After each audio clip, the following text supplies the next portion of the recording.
During the last decade, medical science has made incredible progress. However, one of the most intriguing and fascinating medical breakthroughs regards to stem cells. Since the cloning of Dolly, the world's most famous sheep, in 2003, the name stem cells is on the newspapers and it raises political and ethical debates. To stem cells could be considered the fountain of eternal youth. Recently, the Nobel Prize for Medicine 2012 has been awarded for stem cell research.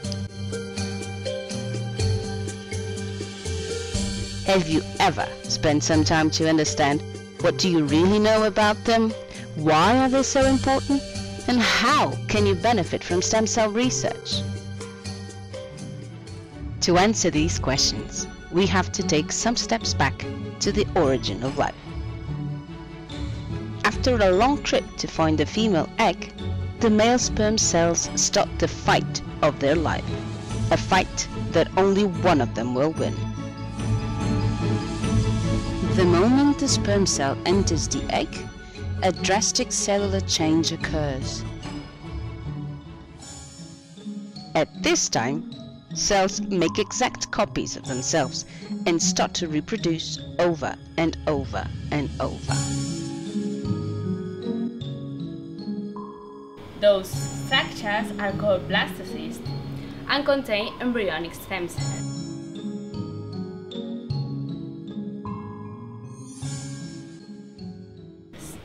Embryonic stem cells can proliferate indefinitely in culture and have the potential to differentiate in all 220 cell types of our body.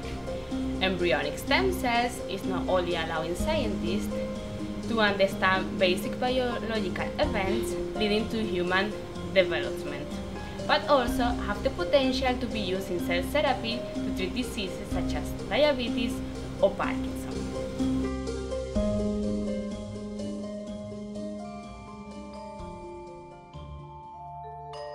It is currently possible to produce heart, blood, or skin cells in the laboratory by mimicking physiological signals.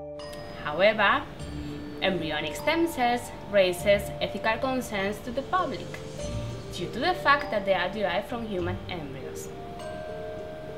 In this regard, it is important to stress that embryonic stem cells used in research, they are derived from frozen embryos which are left over from in vitro fertilization and would otherwise be discarded.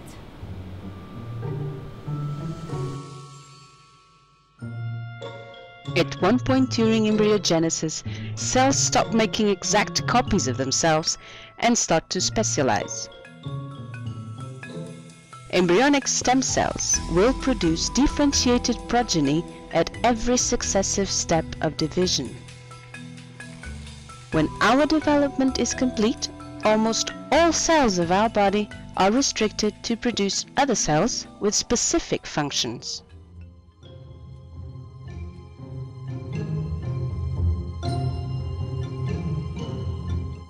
However, some cells with stem cell characteristics persist during the entire lifespan of an organism, and those cells are called adult stem cells.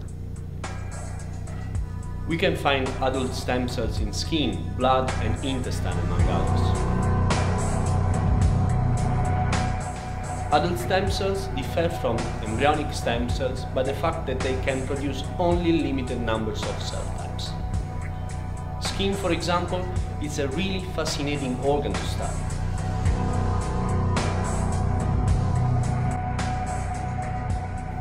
Adult skin stem cells reside in specific location, and they are responsible for the maintenance of the skin function. Every day, skin loses millions of cells, so skin stem cells proliferate and differentiate in order to keep this organ functional. Adult stem cells do not always differentiate in specific cell types. If they would proliferate continuously, producing always a differentiation cell, at one point they would just disappear. In fact, by sensing the need of the organ, adult stem cells are subjected to replicative choices. So they know exactly whether producing two exact copies of themselves, so a mechanism known as self-renew, one differentiated cells and one copy of themselves, and two differentiated cells. So scientists all around the world are trying to understand what are the signals that allow adult stem cells to do their choice correctly and determine their destiny, so their fate.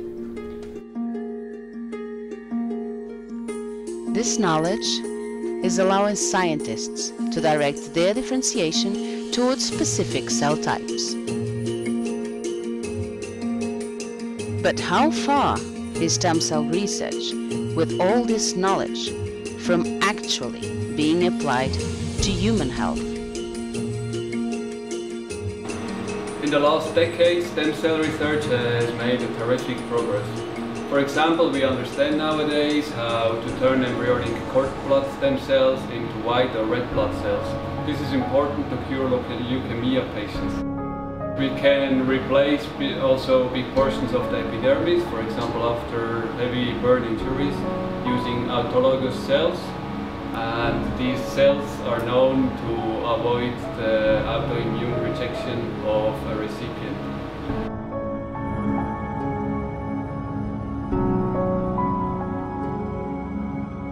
This epidermis is grown under artificial conditions using skin stem cells from the recipient itself. However, at the moment it is not possible to regenerate the whole skin, for example hair follicles or Sebaceous glands. Some important elements of the skin are not being grown under artificial conditions so far. Other treatments, like using muscle stem cells, are at the moment also being tested. These could be used against arthritis, muscle pain or tendon injuries. Latest research, however, is directed to stimulate endogenous stem cells, avoiding invasive transplantation techniques.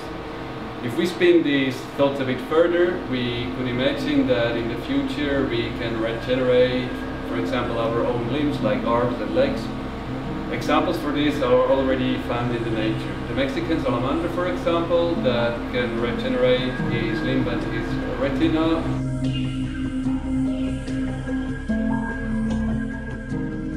So far we do not know if in the next 10, 20 or 100 years those findings or this knowledge will be applied to patients. But if we have a look at how fast the research is progressing at the moment, we can be just optimistic.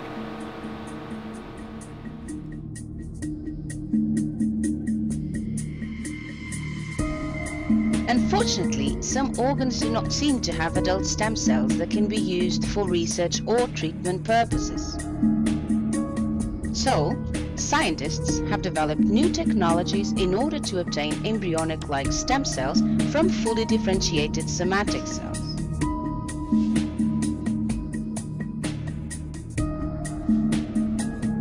But what are those new technologies? In 2006, the Nobel Prize Shinya Yamanaka discovered that the simple expression of 4 genes, OCT4, SOX2, KLF4 and CMYC, can revert a differentiated cell from adult into the embryonic state, turning back its biological clock and obtaining the so-called induced pluripotent stem cell.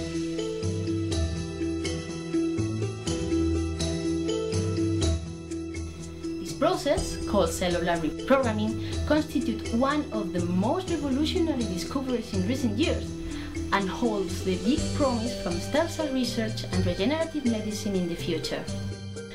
We know that these induced pluripotent stem cells have the same properties as embryonic stem cells. Once the reprogramming is complete, they can be potentially differentiated into any cell type of the organism.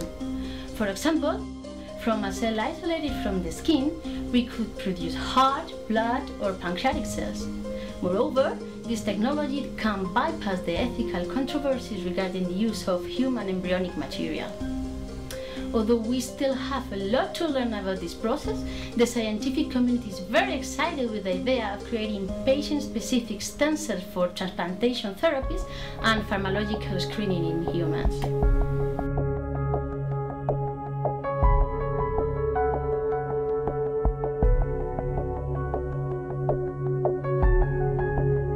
Never in the history of science have we been given such a gift of being able to use cells that can become any tissue or cell type in the body for the purposes of healing.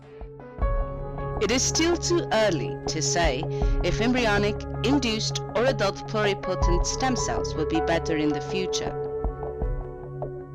But we do know that scientific research needs public engagement. Informed decision-making and participation are essential in the shaping of our future.